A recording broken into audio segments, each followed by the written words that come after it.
छोड़ के घर बा जैबे देव घर गे, छोड़ के घर बा जैबे देव घर बा, कनवा पक्का बर टांग बउगे। आगे जइबौ पैदल अब कि नाही हमहू मानबौगे, आगे भोला बाबा से तोहरे मांगबौगे। आगे जइबौ पैदल अब कि नाही हमहू मानबौगे, आगे भोला बाबा से तोहरे मांगबौगे। एही रे सबनवा में खुश होई मनमा, लगो कि अब नाही कानबौगे।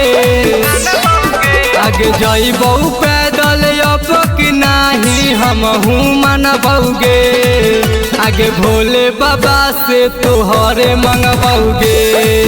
आगे जइबौ पैदल अब कि हमहू नाही मानबौगे, आगे भोला बाबा से तोहरे मंगबौगे।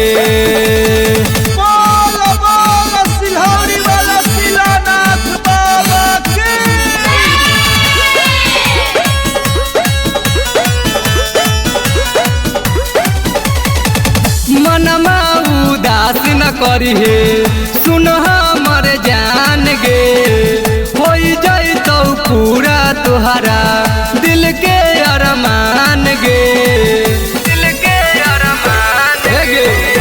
मनमा उदास न करिहे सुन हमर जान गे, होई जइतौ पूरा तोहरो दिल के अरमान गे।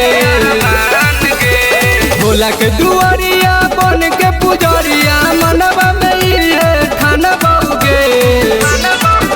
आगे जइबौ पैदल अब कि हमहू नाही मानबौगे, असो भोला बाबा से तोहरे मंगबौगे। आगे जइबौ पैदल अब कि हमहू नाही मानबौगे, आगे भोला बाबा से तोहरे मंगबौगे। आगे भोला बाबा से तोहरे मंगबौगे। बोला बोला देवघर वाले बाबा की।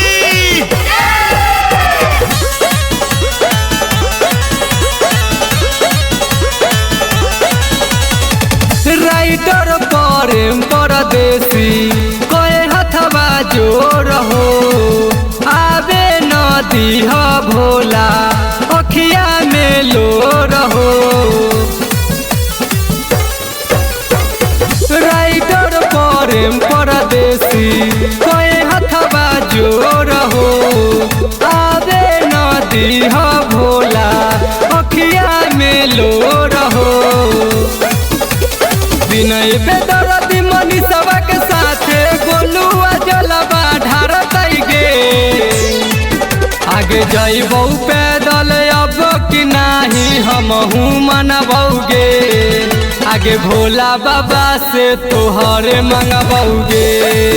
आगे जइबौ पैदल अब कि हमहू नाही मानबौगे, आगे भोला बाबा से तोहरे मंगबौगे।